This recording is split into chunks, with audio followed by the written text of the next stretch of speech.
السلام عليكم ورحمة الله. لسنوات عديدة ظلت اللجنة الأميركية العربية لمكافحة التمييز صوتا ضد العنصرية والتحامل والتنميط والممارسات الظالمة التي تلغي القيم الإنسانية، حتى باتت هذه المنظمة عنصرا حيويا في بناء جسور التفاهم والاحترام المتبادل وقبول التنوع الغني من جميع الخلفيات والأديان والأعراق في المجتمع الأمريكي.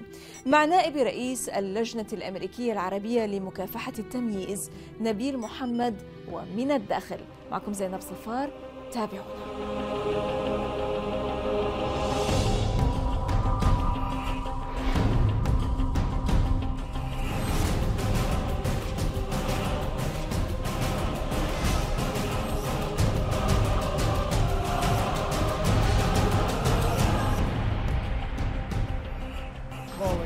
Total and complete shutdown of Muslims entering the United States until our country's representatives can figure out what the hell is going on.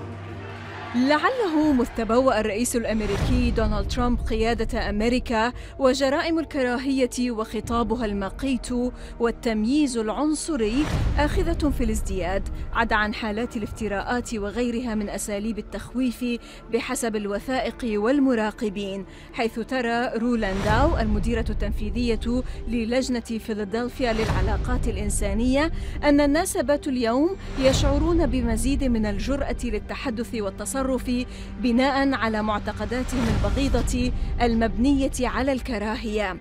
وتشير لانداو وآخرون إلى أن خطاب ترامب سبب قد يشعر الناس أكثر استعدادا للتمييز من وصفه المهاجرين المكسيكيين بالمغتصبين والمجرمين، واقتراحه فرض حظر على المسلمين من دخول الولايات المتحدة خلال الحملة الانتخابية، وتصريحاته العنصرية عقب أحداث شارلوتسفيل.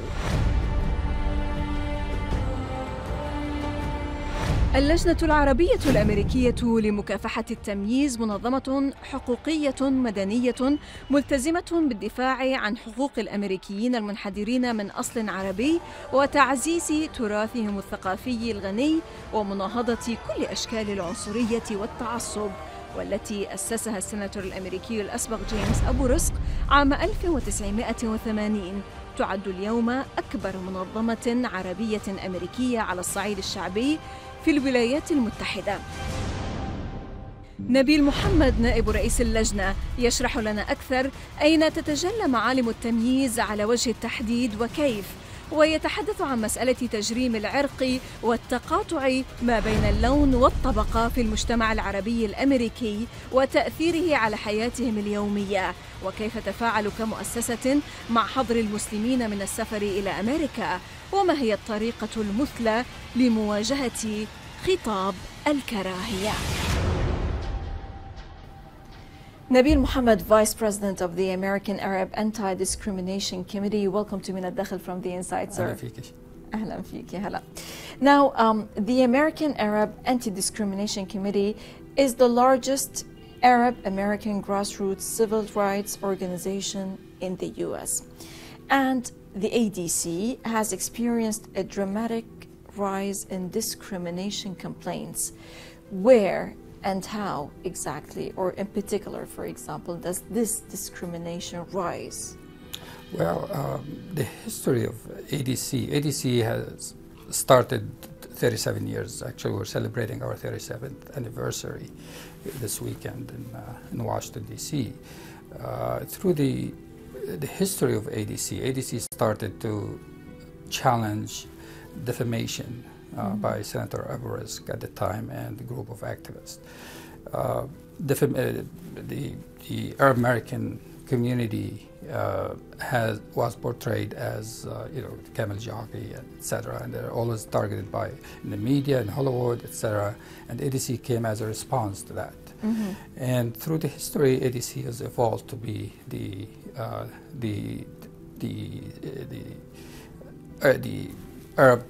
national, most credible Arab American organization, mm-hmm. part of the larger civil rights community. Mm-hmm. Of course, we had many setbacks from Hollywood to September 11 to currently the current administration.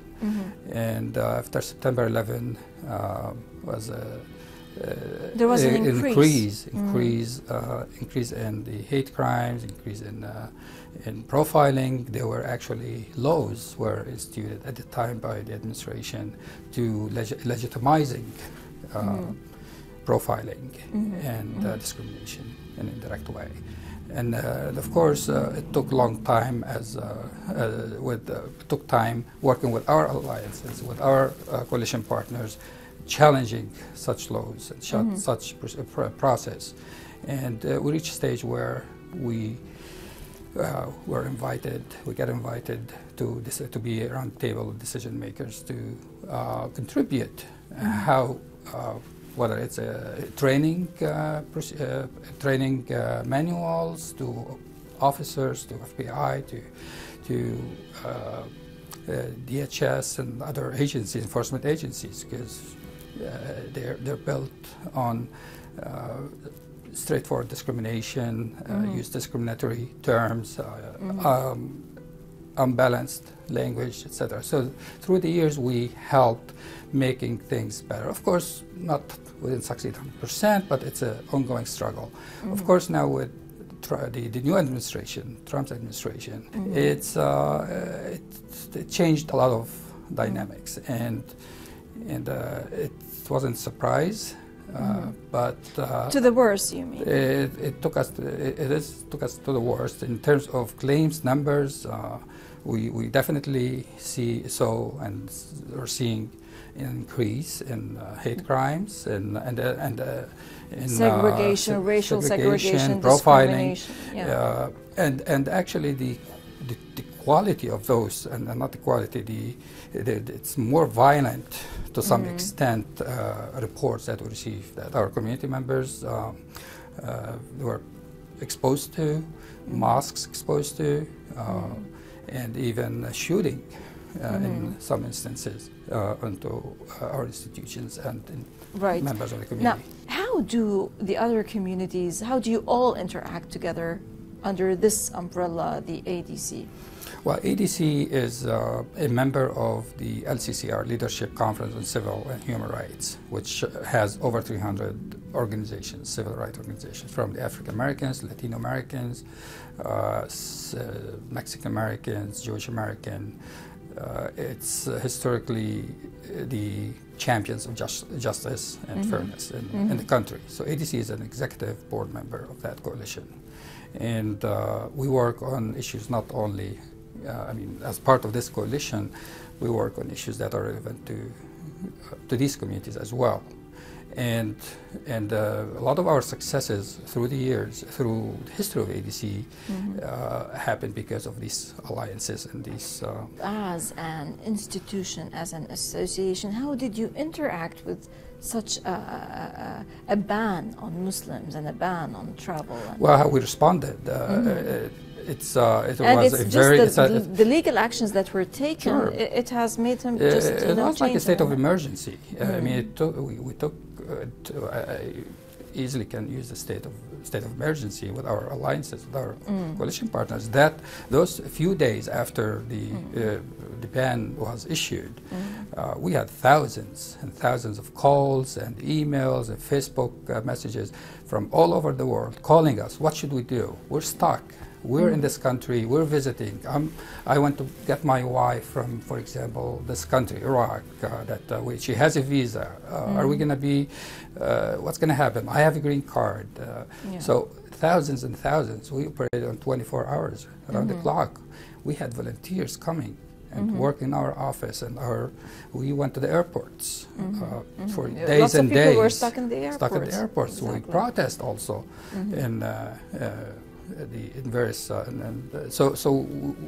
it was like a real state of emergency for a number of days until the court injected and stopped the ban.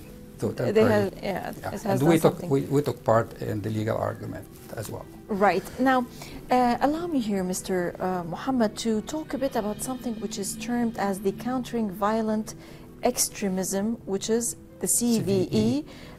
It's a U.S. government program that provides resources to targeted communities, predominantly American Muslims, ostensibly to root out extremism, this is how it's explained, before it results in violence. The program involves law enforcement agencies that partner with community leaders such as teachers, religious leaders, and health professionals to identify allegedly at-risk community members and steer them away from violence.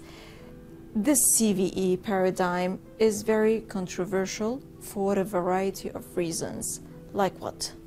Well, this the CVE started during the Obama administration, and toward the end of that administration, Obama's administration, they awarded a number of organizations grants, money, to start this program. This program, in brief, we stood against it with many of our partners because it basically wants us to spy on our communities. It wants us to report, to be not necessarily benefit the community in terms of education, in terms of to educate or to bring some extra resources to work with our community on diffusing and build bridges among the community to benefit the community. It was more, it's countering. So we had to, we worked with our coalition partners again, and we stood against it. Only few organizations were awarded with this kind of, so in terms, they want us to be spies rather than serving our communities. Right. To what extent do you believe that the government's theory of radicalization is sound? Well, it's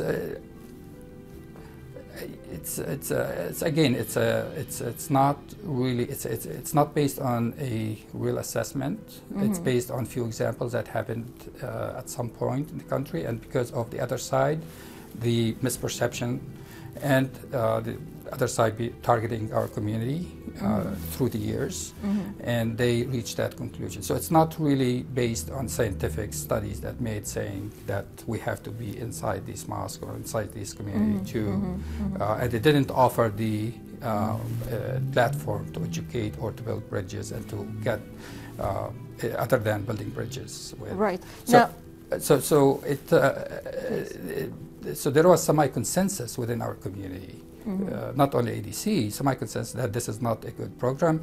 We submitted some sort of plan how to make it better and how to change it to make it beneficial to our community, and they insisted on doing it this way. And only few organizations that had nothing to do with the civil rights work accepted or they were named or applied even for that program. Has the election of Donald Trump changed the CVE discussion? Big time. There were rumors that at the time that he wanted to change it to insert the word Muslims in the title of it. Then he looked into the organizations that were named as recipients of these grants and looked at them and saw who was close to the Obama administration, for example, or who his administration didn't like, and they just crossed them out. Right, Mr. Nabeel. Muhammad, allow us to stop for a short break, and then afterwards we're going to talk about what we mean by hate crimes and why are they on the increase today in the US of A, but after the break. إذن فاصل قصير ونعود، لا تذهبوا بعيدا.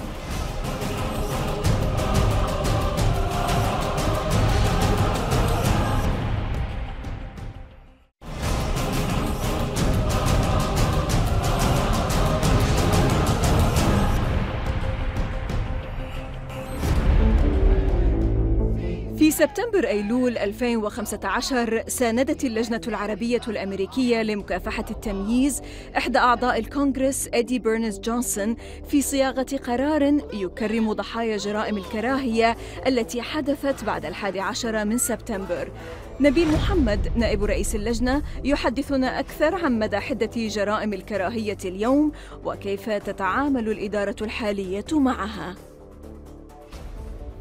Well, hate crimes took different turns after Trump was elected.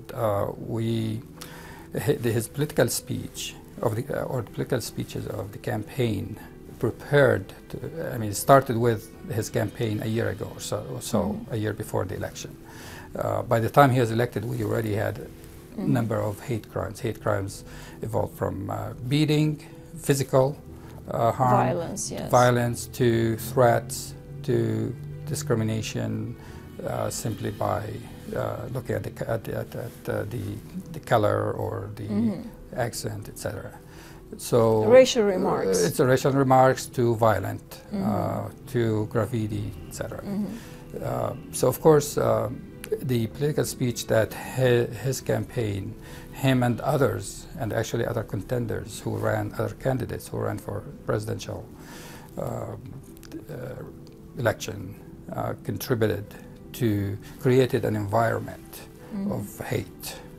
And we started seeing that and we issued many statements, and we worked with many Congress people and individuals and with our coalitions. What is the best way to counter hate speech in your Education, opinion? part of education, number one. Number two, getting organized so we can make a difference on local so with politics.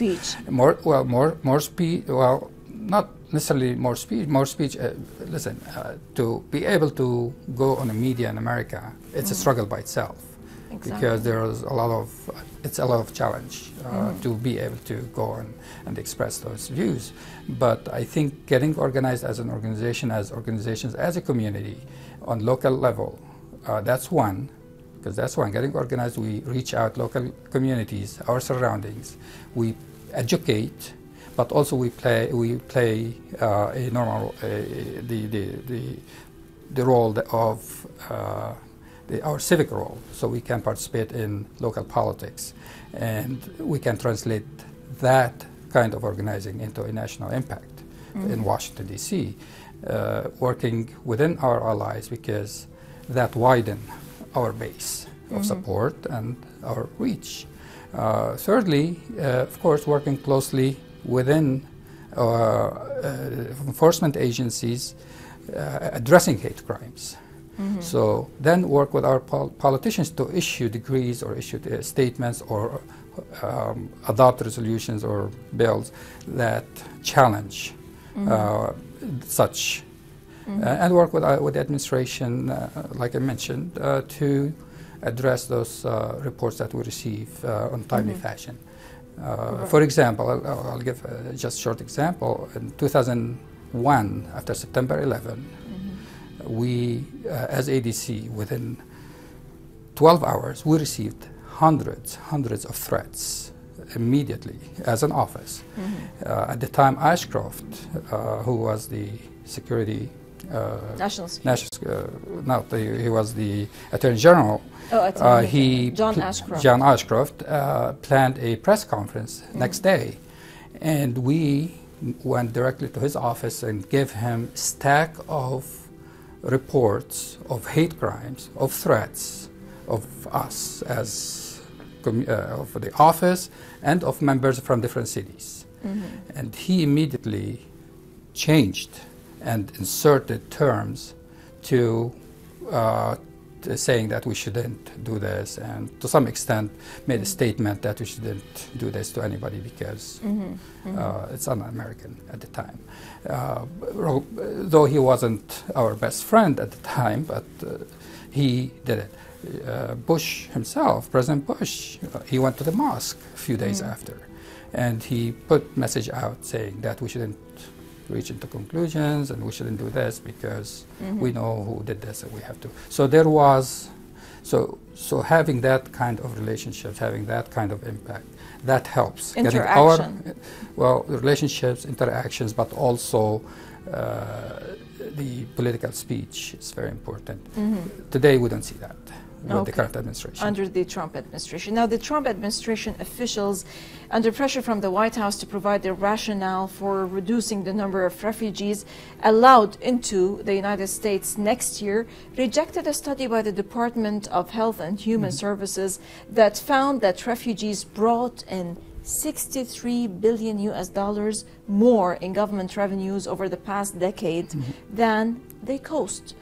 But White House officials said those conclusions were illegitimate and politically motivated and were disproved by the final report issued by the agency, which asserts that the per capita cost of the refugee is higher than that of an American. How do you read such a report, sir? Well, it's not strange because they've been saying a lot of untrue things, and they've been challenging anything that challenges their politics and their agenda. So we know, I mean... Trump calls the other immigrants as fiscal drain. Yes, and that's not strange. I mean, that's his agenda.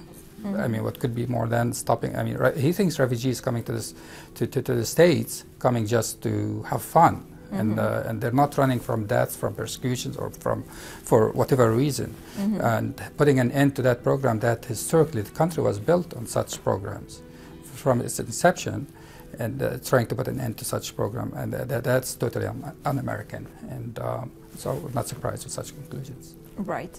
Mr. Nabeel Muhammad, near the end of this interview, I cannot but ask you something very important, knowing the fact that you are one of the survivors of the Sabra and Shatila massacre back in 1982. What do you like to say, especially the fact that back then you were just 19 years old? Well, 35 years after the massacre and the tragedy that touched not only my family, many other families, Palestinians and Lebanese. The only thing I would say that justice has not been served, and I think we shouldn't forget, and we should always pursue what's right and what's wrong.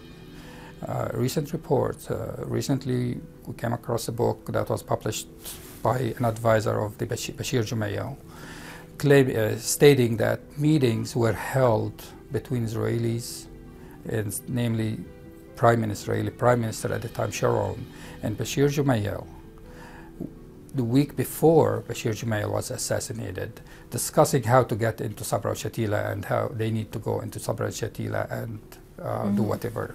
So they were coordinating the act together with Israelis before, according to the advisor, according to the book. And this is something new. We suspected that such a thing was probably happened, but now it's documented. And then Bashir Jumayel was assassinated, and they used the claim that Phalange or the killers came in and the Israelis helped them and took part in this massacre as a result of the assassination of Bashir Jumayel.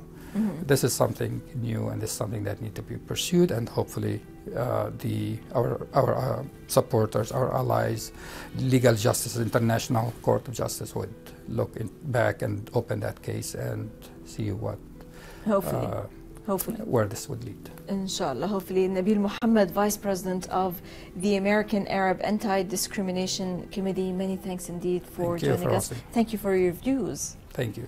Always welcome, sir. إذا لقاء جديد في الأسبوع المقبل مع ضيف جديد وقضية جديدة ودائما من الداخل. للمزيد من التواصل بريدنا theinside@almayadeen.net وصفحتنا على الفيسبوك من الداخل من كل فريق العمل من كل الميادين. السلام عليكم ورحمة الله.